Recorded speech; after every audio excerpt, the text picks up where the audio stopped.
Good afternoon, everyone. My name is Joan Batorf, and I'm a professor in the School of Nursing and director of the Institute for Healthy Living and Chronic Disease Prevention here at UBC Okanagan in Kelowna.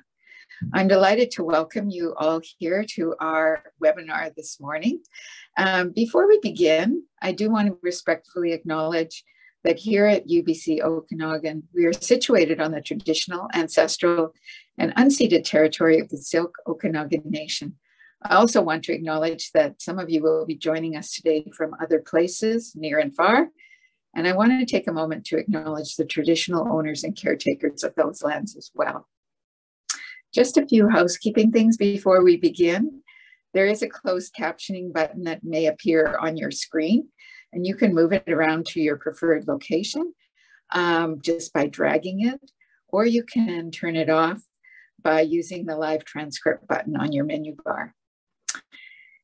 We welcome you to type in questions and comments into the chat box at any time during the presentation. We will have time during the end to engage our speakers with those comments and questions and look forward to that. So please do not hesitate to communicate with us through the chat. So today's event is brought to you by the Institute for Healthy Living and Chronic Disease Prevention at UBC Okanagan, and where I'm particularly delighted to invite some of my UBC colleagues to share some of their research today. Our speakers are Dr. Jennifer Davis, who's a Canada Research Chair in Applied Health Economics and Assistant Professor in the Faculty of Management here at UBC Okanagan. And also Cassandra Adjetey, who is a master's student in interdisciplinary studies here at UBC Okanagan as well. And so I'm going to welcome both Jennifer and Cassandra and invite you to begin your presentation. Thanks so much for the introduction, Dr. Batorf. We're delighted to be here today, and thank you everyone for joining. Really looking forward to having a discussion with you. Before we begin, I would like to respectfully acknowledge that today I'm joining from the traditional and ancestral and unceded territory of the Secwepemc Nation, and I'd like to respectfully acknowledge the traditional lands and caretakers of these lands. I'm just going to start by sharing my screen here. Okay, and maybe if someone could just give me a thumbs up to make sure we can see that. Great, thank you. Okay, so what I'd like to invite you to do to start with is to share any areas that you have an interest in applied economic evaluation for, or if you're currently engaged in any type of health economics activities applied to your research. Would love to hear about that in the chat box as the presentation goes on. To start with, if you've ever wondered about what is the role for economic evaluation in terms of examining how well an intervention works, and maybe at what costs at the level of patients, the healthcare system, and society, then you're in the right place today, because that's what we'll be talking about throughout this presentation. So just to give you an overview of the talk for today, first I'll start by situating the role for economic evaluation in the context of our healthcare system and in thinking about interventions that are introduced into our healthcare system. I'll also take a moment to describe the different perspectives that we can take when we're conducting an economic evaluation. So there's commonly three different types of perspectives: patient level, healthcare system level, and society level.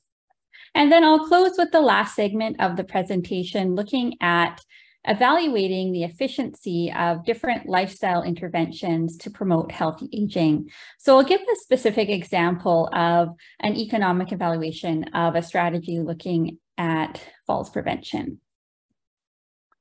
Now, I'd like to start by sharing a quote with you, which just helps situate economic evaluation in context of the research cycle.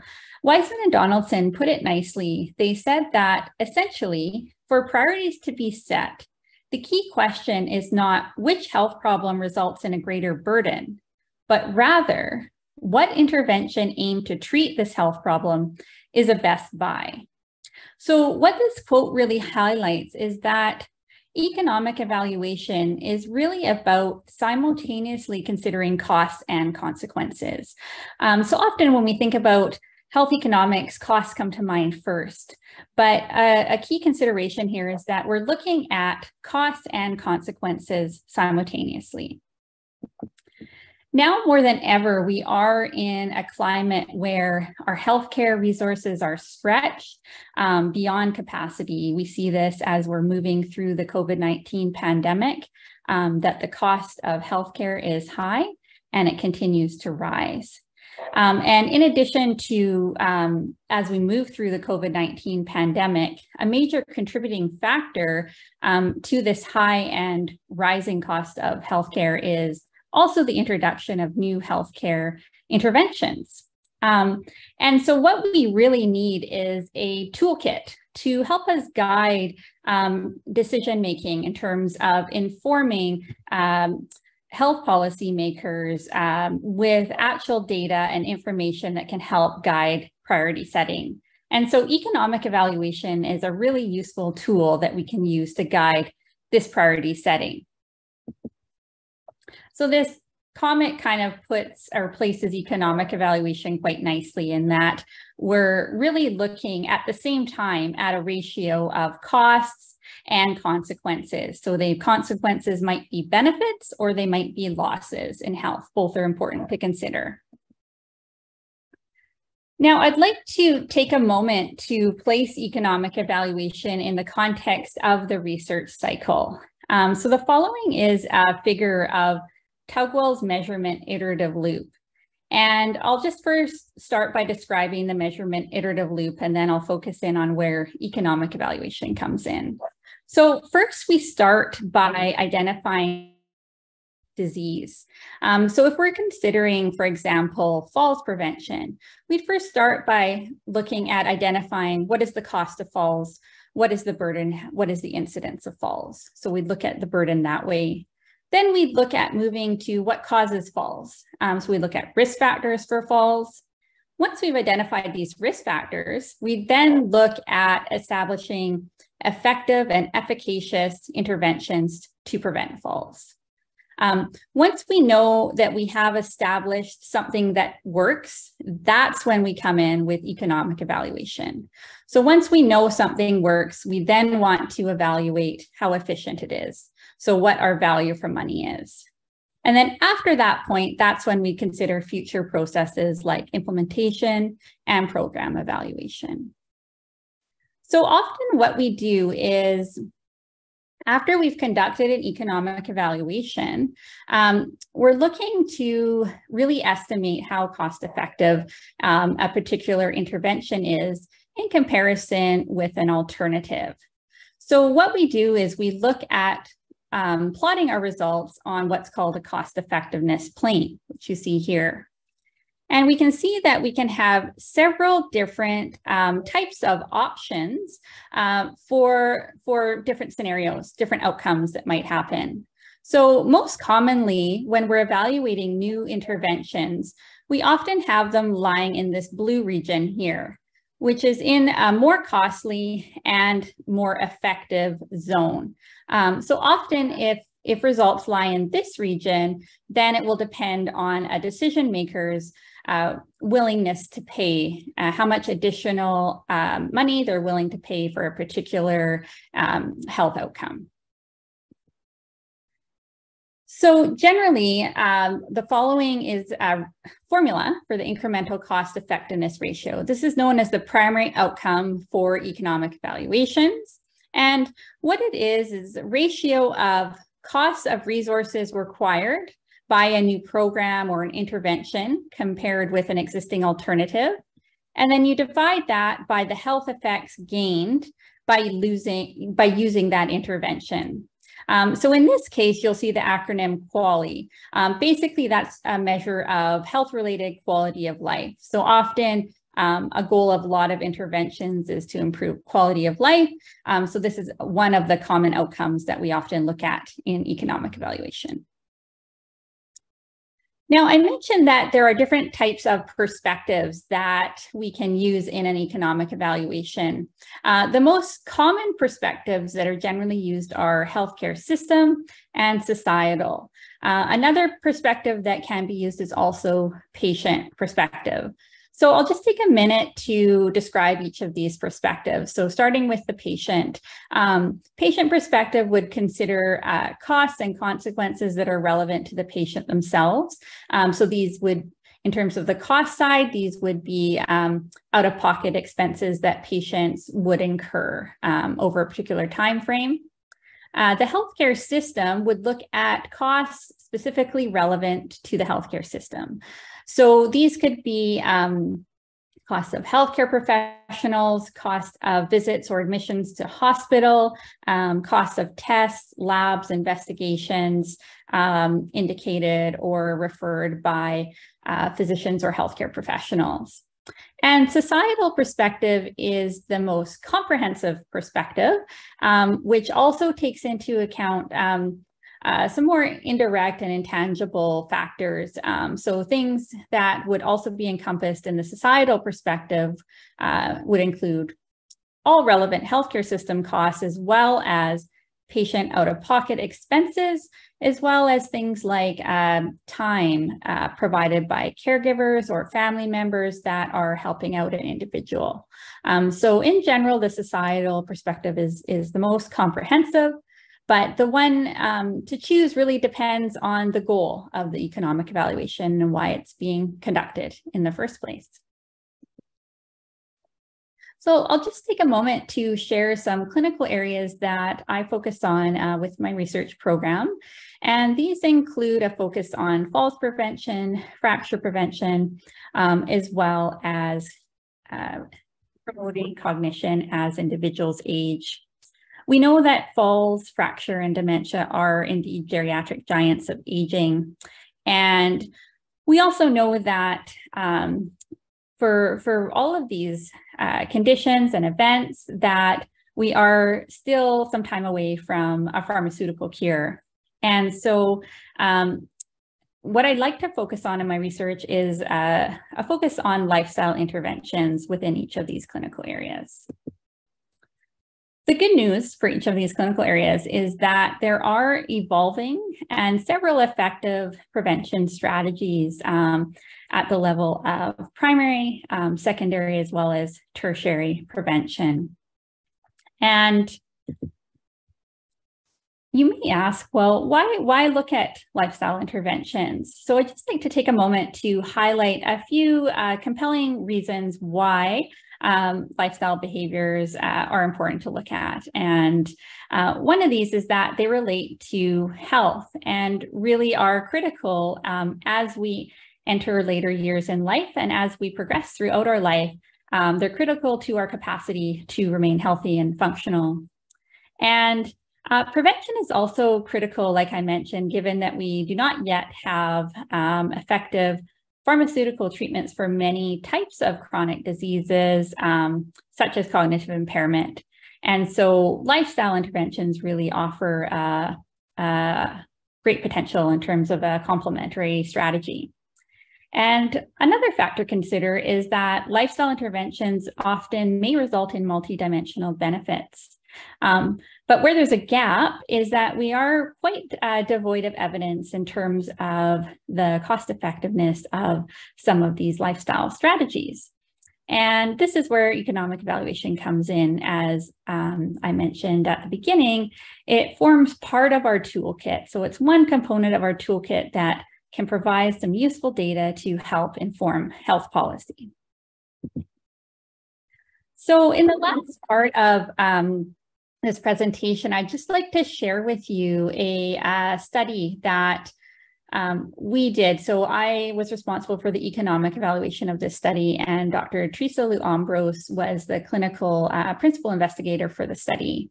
So if you'd like to refer to the primary study, this was published in the Journal of the American Medical Association in 2019. And what this study looked at was, it looked at the effectiveness and cost effectiveness of a home-based strength and balance retraining program as a secondary falls prevention strategy.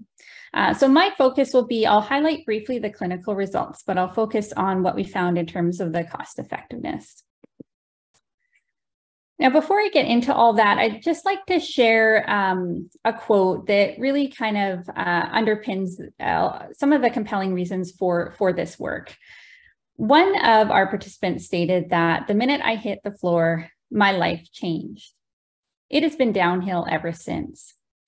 And sadly, this type of quote, this story is not in isolation. So we see this quite commonly where up to 40% of individuals that sustain injurious falls move on to nursing homes, and they do not get to go back to the community. And so this really substantially impacts individuals' quality of life and is a huge motivation for trying to add quality to those later years in life.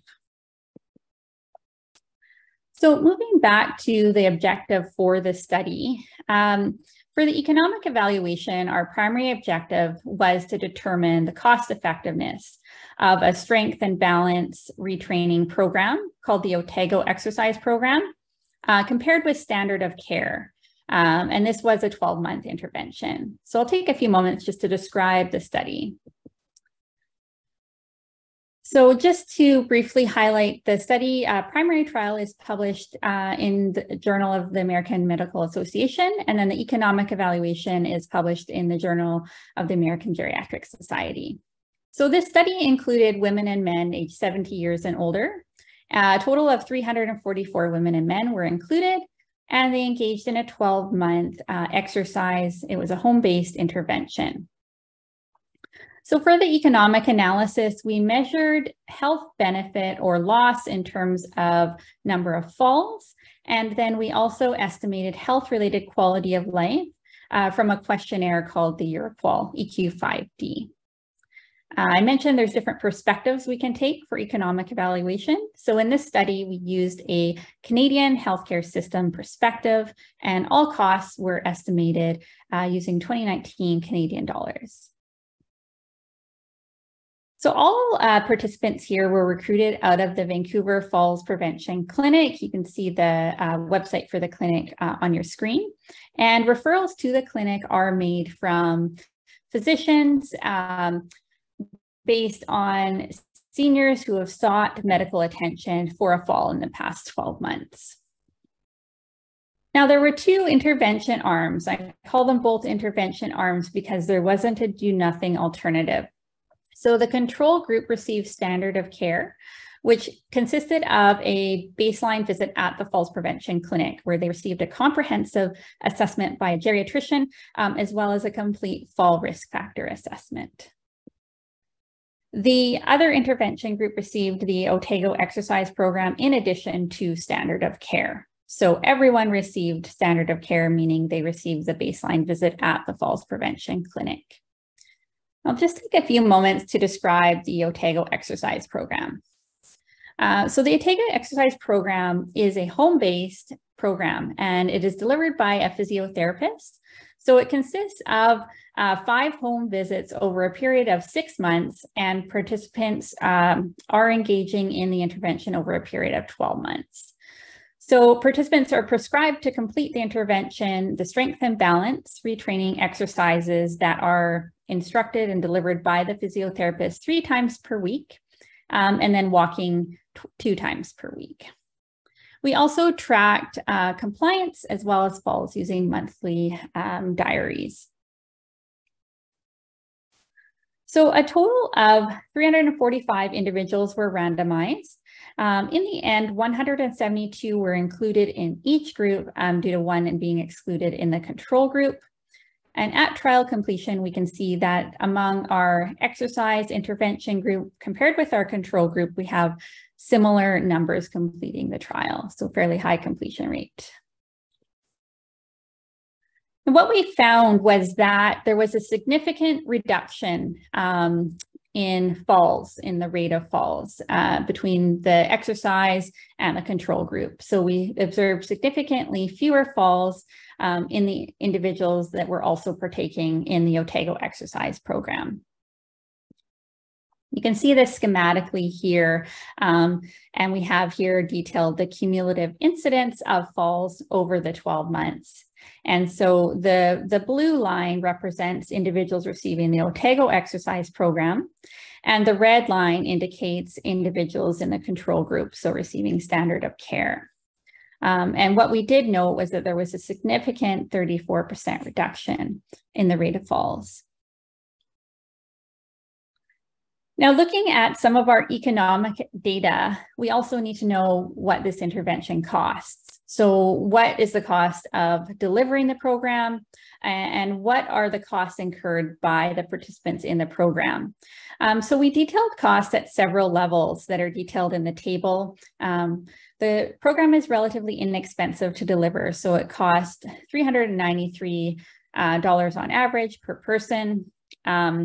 And then you can see in the table below, we have a detailed list of mean costs incurred due to visits from healthcare professionals or admissions to hospital or laboratory tests or procedures. Now, the results of the economic evaluation are generally plotted on what's called a cost effectiveness plane. So here, I'll just take a moment to orient you to the graph here. So on the y-axis, we have cost, and then on the x-axis, we have treatment, so effectiveness. Now, ideally, where we'd like to be is in this southeast quadrant, where we have a new intervention that's less costly and more effective. What we most commonly see or often see is interventions that are more costly, but also more effective. And this depends, again, on this dotted line you see here would reflect a decision maker's willingness to pay for additional improvements in health outcomes. Now, what we saw in this trial was that the Otago exercise program cost approximately $393 per participant to implement. From our incremental cost effectiveness ratio, we noted that it resulted in a savings of $2 per fall prevented. So it just barely fell in that cost saving zone, but very close to the origin. Now, looking at the incremental cost per QALY gained, it indicated we basically see that we did not see any significant improvements or declines in terms of health-related quality of life.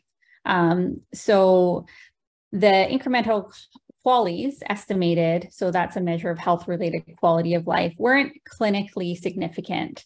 They're very close to zero, and I'll show you that in the next graph.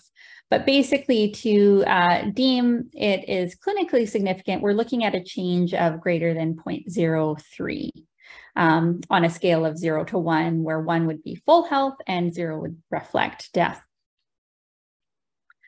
So the following schematic shows some of the results of the study. I'll just orient you to the axes of the graph here. So on the y-axis, we have cost, incremental cost.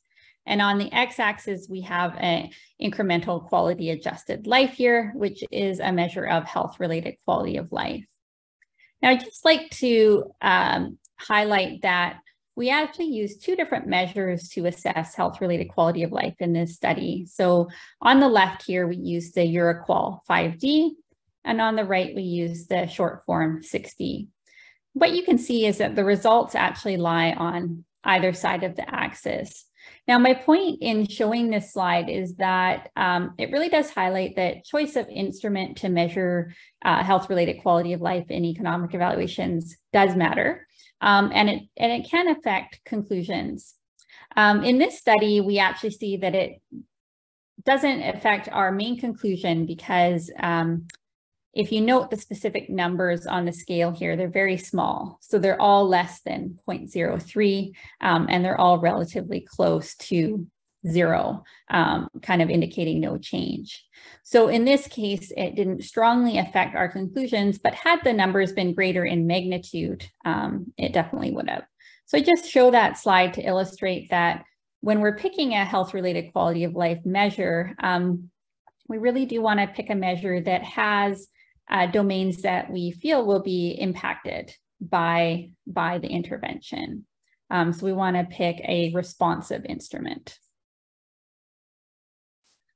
So the take-home message from this study was that participation in a home-based exercise program that's led and delivered by a physiotherapist did provide a significant reduction in falls with a minimal additional economic burden of $2. We also note that we did not see any significant impacts on health-related quality of life based on the intervention. Now, I shared that specific economic evaluation really just to highlight that economic evaluation is a way to help bridge the gap between establishing efficacy and effectiveness and then moving to implementation. So ideally, before we move to implementation, we do want to implement programs or prevention efforts that are cost effective.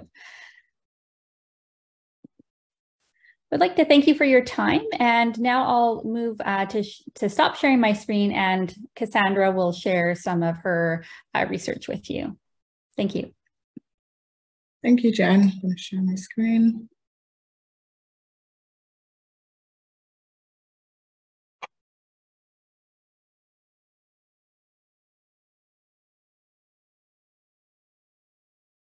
Okay, are you able to see my slides? Yep, okay, great, thanks, Jen. Yeah, thank you, Jen, for the great overview on economic evaluations. Before I start, I would like to acknowledge that I'm joining from the territory of the UBC Okanagan Nations, and I'm very grateful for the opportunity to be able to live, work, and play on these lands. Today, I'll be sharing results from a systematic review and meta-analysis that we conducted on comparing the cost-effectiveness of exercise when delivered as a multimodal versus a unimodal intervention for fall prevention among older adults. I also like to note that the findings from this study has been submitted for peer review with Machu Research Journal, and I'd like to acknowledge the other contributors and co-authors on this study, most of whom could not be here today, but I did this together with Jen and other co-authors. So thank you for your work on that. So as Jen mentioned in her study, we know the falls among older adults are a huge problem because they come with very significant health and economic consequences. According to the Public Health Agency of Canada, about 20 to 30% of Canadian seniors will experience at least one fall annually, and it's been shown to be one of the leading causes of hospitalization and death among older adults.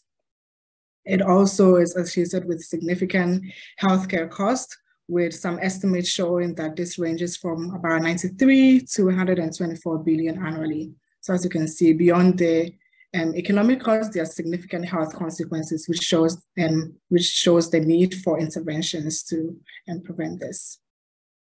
The good news is that falls are preventable. So exercise training, which is one of the lifestyle interventions that Jen mentioned, has been shown to reduce the rates of falls when they are well designed among older adults between 12 to 46% reduction in the rate of falls. Exercise training, excuse me, exercise training can be delivered as a unimodal intervention, meaning that they are delivered as a single intervention, or a multimodal intervention, meaning that they can be combined with other fall prevention strategies, including vision assessments, home hazard assessments, or adjustments in medication. Individually, both modes of delivery have been shown to be effective, and they have also been shown to be cost-effective. However, we do not know how their cost-effectiveness compares in terms of the mode of delivery. So whether unimodal interventions or multimodal interventions, how their cost-effectiveness compares. And hence, the purpose of this study was to compare the cost-effectiveness of exercise delivered as a unimodal intervention, which in this study we refer to as X, or exercise, or in conjunction with other fall prevention strategies. So exercise as a multimodal intervention, which in this study we refer to as X+, among community dwelling older adults. So to do this, we searched various databases, including Medline, Embase, and CNL for economic evaluations published between January 1946 to July 2021. And we ran an updated search in June 2022 to find any new articles that might have been published during that time.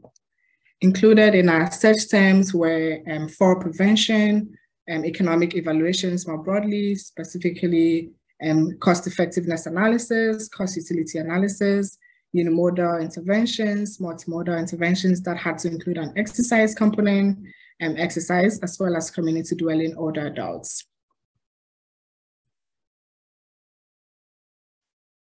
So our inclusion and exclusion criteria. So we specified that studies included in our review had to include a trial or model-based economic evaluation. They had to include an exercise component as part of their fall prevention strategy. So the exercise could have been delivered alone, or it could be a part of a multimodal intervention, but it had to include that exercise component.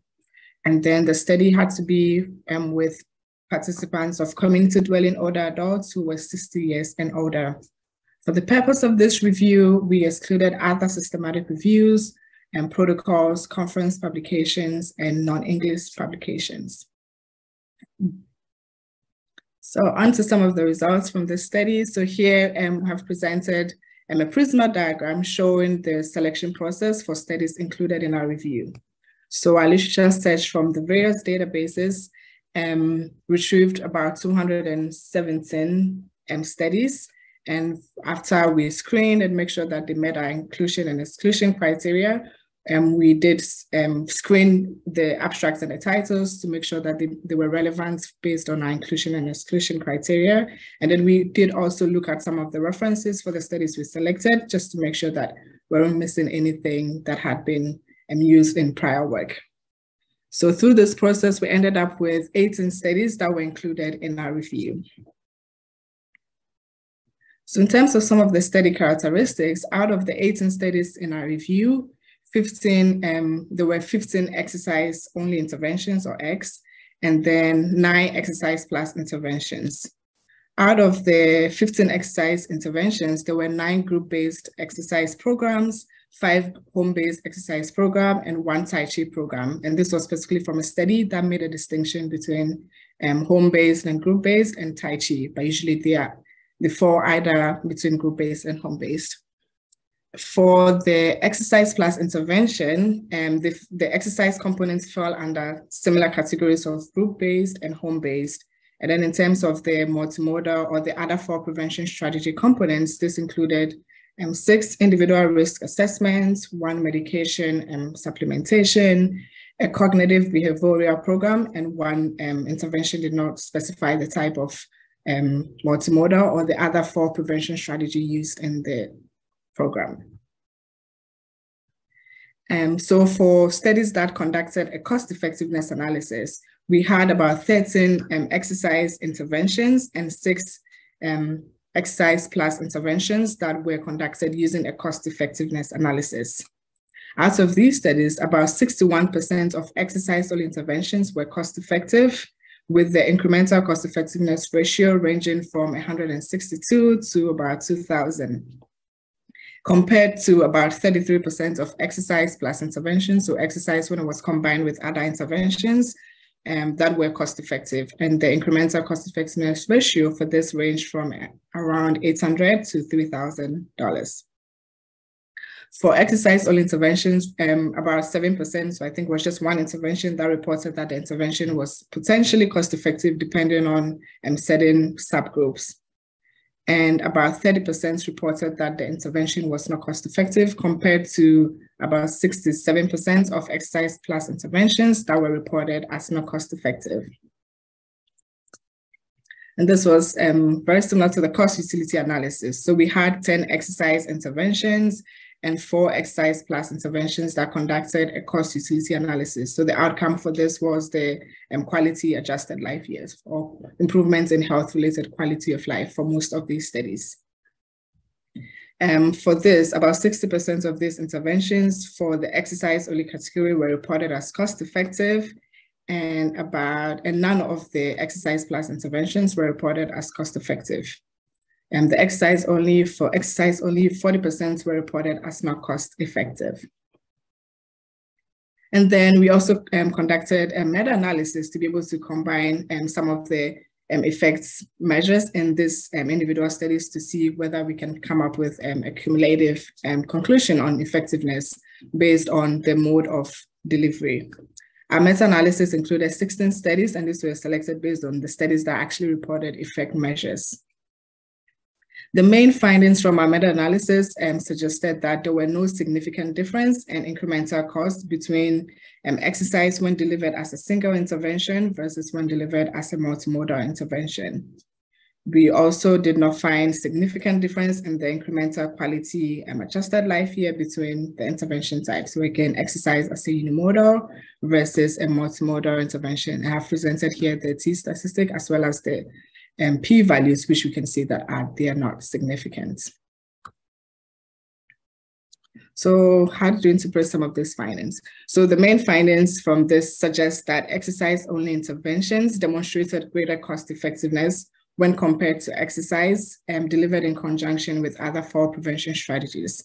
Specifically, we found that exercise that included resistance training components were more cost effective, and this was both for exercise when delivered as a single intervention and as a unimodal intervention. So those that had the resistance training components were more likely to be reported as cost effective.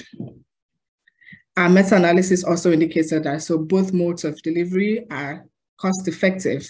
However, we did not find that exercise plus we do not find significant differences between the cost and the falls prevention or quality adjusted life years for exercise plus compared with exercise only interventions, suggesting that it did not necessarily provide additional benefits beyond the exercise only intervention. And some reasons we postulated for why this might be the case was that in general, we found that unimodal interventions were less costly to implement compared to multimodal intervention because they had other components which may be associated with more cost. So the main cost for the exercise-only interventions was around 1,000 compared to about 4,500 for exercise plus intervention. And as stated earlier, the type of exercise, so most of the cost-effective interventions included resistance or the strength and balance training components. However, we do acknowledge certain limitations that may, influence some of the findings we're having. First off, the exercise, we had 9 exercise plus studies compared to 15 exercise studies. So maybe the number of studies may be influencing the findings that exercise only were more cost effective. And we also know that the multimodal interventions may be affecting different outcomes beyond what we're measuring in this study. So it's not necessarily the case that they are not effective at all.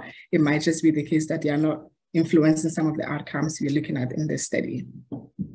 We also noted that methodological heterogeneity in terms of how different studies were costing or also assessing their effectiveness or calculating the incremental cost effectiveness ratio and may also limit our ability to compare or combine results from the different studies. And then our study also included, our review included studies from different countries which may have like different healthcare systems, and that will also influence our ability to report cost effectiveness. And then finally, we noted that heterogeneity in study design, so studies had different length of intervention, different intervention type, duration, frequency of the exercise intervention, as well as the intensity of the exercise intervention. And all of this will influence whether the exercise intervention or the lifestyle intervention more broadly is reported as cost effective or not. So with the evidence we had available, exercise-only intervention demonstrated a greater trend towards cost effectiveness compared to exercise in conjunction with other fall prevention strategy. And this was specifically for exercise with resistance training components. However, we're careful to interpret this findings cautiously, given some of the limitations that I mentioned earlier relating to the imbalance between, the groups and the number of studies we had for exercise only versus exercise in conjunction with other fall prevention strategies. And yeah, that is it. Thank you for being here and listening to the presentation. I'd like to acknowledge the support from the funders who supported this work. Now we'll open it up to any questions. Great. Thank you so much for both of your presentations. This is really wonderful. It's left me with a few questions, but before I start asking questions, I'll invite our audience to also add some questions and comments to the chat. And I know, Jen, you already answered one question. And this was a good question about evidence for primary prevention of falls. Do you want to just speak a little bit about that? Sure. Yeah. Thank you. Thanks for the great question. I believe that was from, I don't see a name, Jeanette. Thanks, Jeanette, for the question. So there is some evidence research conducted by Claire Robertson and John Campbell in New Zealand. They did look at the effectiveness and cost effectiveness of the Otago program in New Zealand. So they do have some evidence for its effectiveness and for its efficiency as well for primary prevention. Also, your question is timely because there were some world guidelines just published for falls prevention. So I included the link for that in the chat box. And those were basically a collaboration internationally among researchers that look at falls prevention. So including, I think, individuals representing all of the continents. And they, in these guidelines, the world guidelines for falls prevention and management of falls for older adults, they do detail their different recommendations for primary versus secondary prevention of falls. So they do suggest primary prevention for individuals that are deemed at low risk of falls. And then they move to suggesting that secondary prevention be utilized for individuals that are at intermediate or higher risk of falls. Great. I think we have a comment here. Oh, just thanks to you both. You mentioned willingness to pay, but I missed how you measured it. Could you elaborate on that? This is from Matteo. Thanks, Matteo, for your question. Yeah, so willingness to pay is a concept that often it depends on decision makers' willingness to pay or availability to pay for new interventions. It often differs by country. In Canada, currently a threshold commonly used is $50,000 per one additional quality adjusted life year. What that means is that willing to pay $50,000 for one additional year in perfect health is kind of how you would interpret that. But it does vary based on resources, and it can differ based on health authorities and regions and countries. So I'm particularly curious. You've got me convinced, as I'm sure you have the audience as well, that exercise is important to prevent falls. So I think I'm convinced about that. What I'm worried about is your study at the Falls Clinic. I'm assuming that was in Vancouver. And there are 5 home visits. Now, you know where we live in the Okanagan and all the rural communities. I just can't imagine the complications of implementing 5 home visits for everyone who needs an exercise program.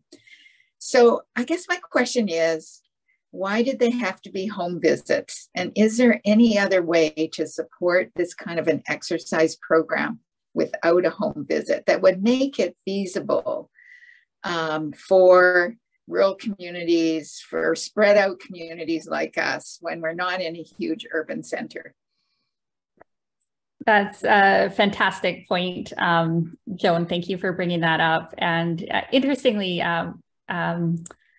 Teresa Luambros and I were just having discussions with Interior Health yesterday, just kind of exploring options for the different types of landscape that we deal with across BC. And it is different when we have geographic areas that are much more further dispersed, like we see in Interior.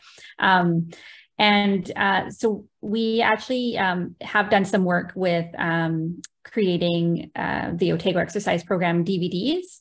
And so I think to kind of address your question, I do think that it is important to consider reach and when we're not in an urban center. So I think strategies where we have shown that we can effectively and feasibly deliver the OEP, the Otago Exercise Program, via a DVD or a virtual setting.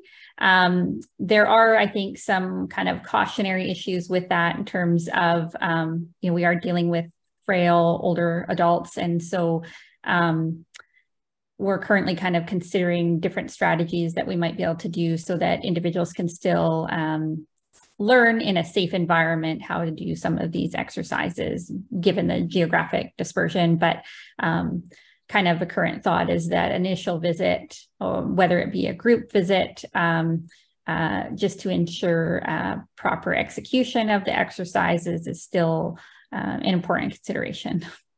Right. And I'm assuming to do these exercises, they're done at home 3 times a week or something like that, right? 3 times a week, and that you don't need any special equipment. Is that right? That's right. So basically the only additional equipment is ankle weights. Those are optional, but they're you can really do it with anything you'd already have at home. Okay. Yeah.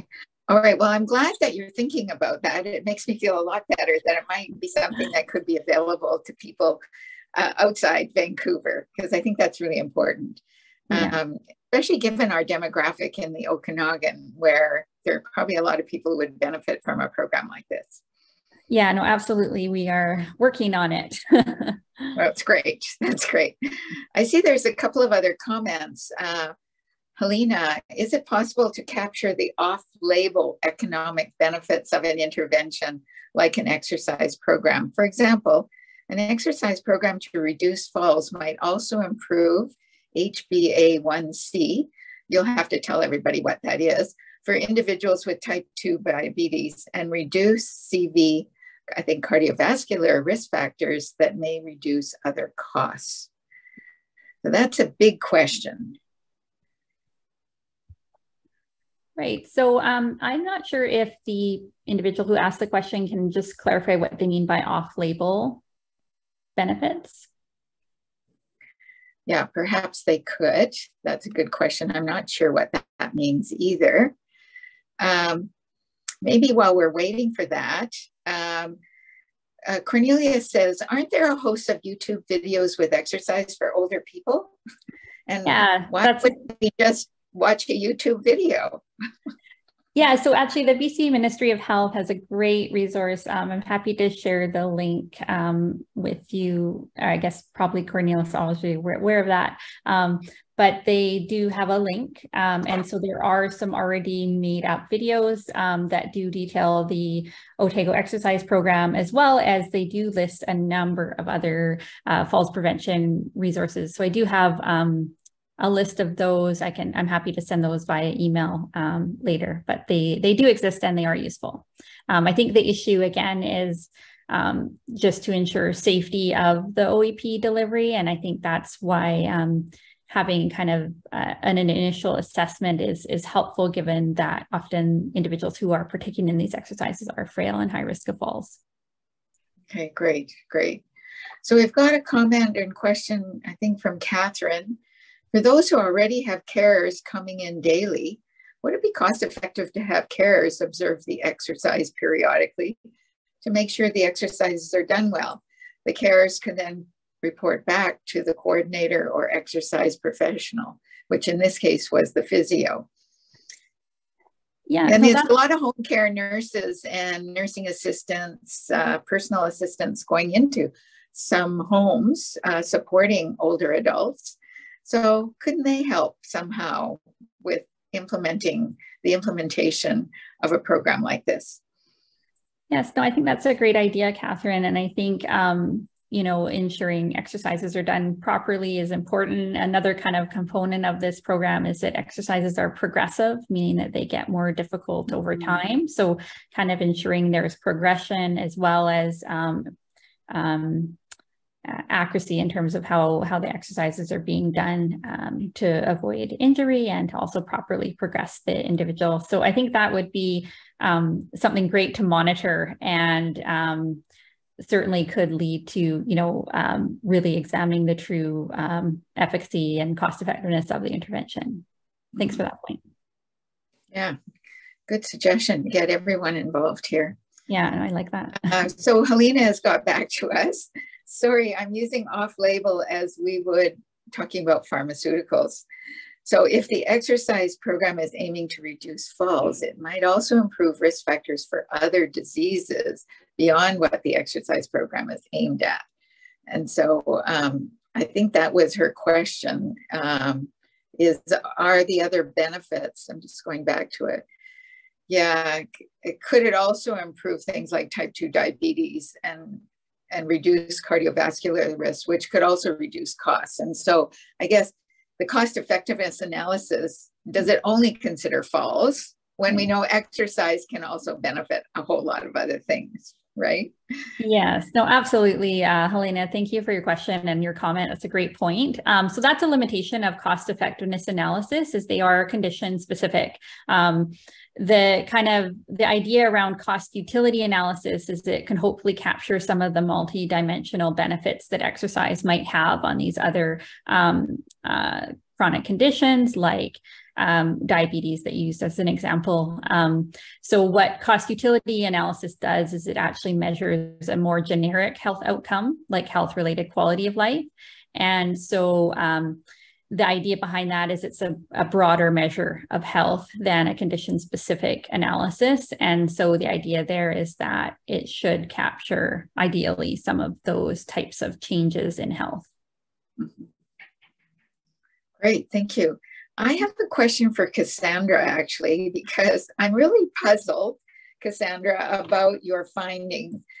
Because, you know, when you think about exercise plus, so these are exercise programs plus things like hazard minimization in homes and changing people's medications and augmenting the opportunity for falls prevention. And yet, they're less cost effective, when I know that just moving a rug out of the way could actually prevent a fall.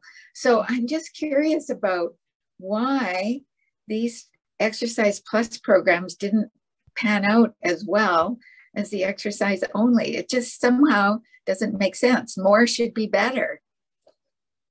Yeah, no, definitely. That's a good point. Where we try to figure out possible explanations to that, but as we noted in our limitations, so they are also effective, but in terms of comparing their cost effectiveness, so looking at their cost with the effectiveness, as you noted, so they involve different components. So that might be adding more cost to the interventions. So as cost effectiveness is comparing both the cost and the effectiveness, even though they are effective, they might be adding more cost. So we are looking at, are they adding additional benefits in addition to the cost they are adding? So I think the main takeaway is still effective, but in terms of cost effectiveness, and again, as we noted in the limitations, with the number of studies we had and all of that, we cannot for sure, leave and say that they are not cost effective. The idea is they may be cost effective, but are they adding additional benefits in that way? Okay. Yeah, I can kind of understand that. It's still a little bit puzzling because I'm thinking, that exercise leader or physio who's leading the exercise could also be encouraging people to, move some of those, get rid of some of those little rugs that are on their floors so that they don't trip and fall. And they have a safe place to do exercise and so on, to think about their home environment. And so I can think of ways that some of those other plus strategies could really be integrated with an exercise program, such that it might not add a whole lot of extra costs per se, because it wouldn't necessarily take any more time. I realize once you start adding, you know, like safety bars to bathtubs and showers and things like that, then we're talking about extra costs. Right. And I'm assuming those are some of the things that we think about when we think about hazards in the home. Yeah, no, definitely. And I think an additional point that Jen mentioned in her response to Helena was relating to the fact that the studies may not have been evaluating additional benefits of the exercise. So we're just looking at fall prevention. So some of those multimodal, you know, strategies may be improving like other areas, not necessarily captured by the reduction in falls. So that's why, like, matching up with the cost, it may not be showing as cost effective, but there are other benefits beyond fall prevention that, you know, these multimodal strategies or these other components may be, you know, improving in that way. But yeah, it was definitely passing to us as well. Yes, and so the studies that you looked at related to exercise only. So exercise. Exercise, and they were quite cost effective, like 60% were cost effective or showed cost effectiveness. So what kind of exercise programs were they? Were they like the Ontario one, or were they different? Were they, you know, home-based? Yeah, so as I outlined at the beginning, so yeah, some of them included home-based. I think they were more home-based, and then they were group-based, and then there was, I think, one Tai Chi program, and then most exercise. So there was I think one study included like the Ontario exercise program, but based on, you know, categories, we found that exercise programs that included resistance training components, so had some sort of, you know, strength and balance training, which is one of the components of the Ontario exercise program, was more cost effective. And that was the same for those who delivered exercise only and the exercise in addition to multimodal. So some of the multimodal studies specified the type of exercise they were providing, and those that also included resistance training were found to be like more likely to be cost effective in that way. Yeah. Okay, very helpful. Thank you. Yeah, thank you for asking that. It doesn't look like we have any more questions or comments in the chat, and we're really almost out of time. So this might be a good time to close. I do want to thank you, Cassandra, and Jennifer, Dr. Jennifer Davies, for spending time with us today to share this reach about falls prevention. I didn't mention it before, but November is Falls Prevention Month, which is partly why we thought this presentation would be particularly interesting at this time of the year. So I do want to extend my sincere thanks on behalf of everyone who joined us today, and myself, for sharing your research with us. And we look forward to hearing about the implementation in interior health in the future, and the strategies used to help us all get exercising more. So thanks everyone for joining us today, and we hope that we'll see you again at one of our other webinars. Thanks again. Bye-bye.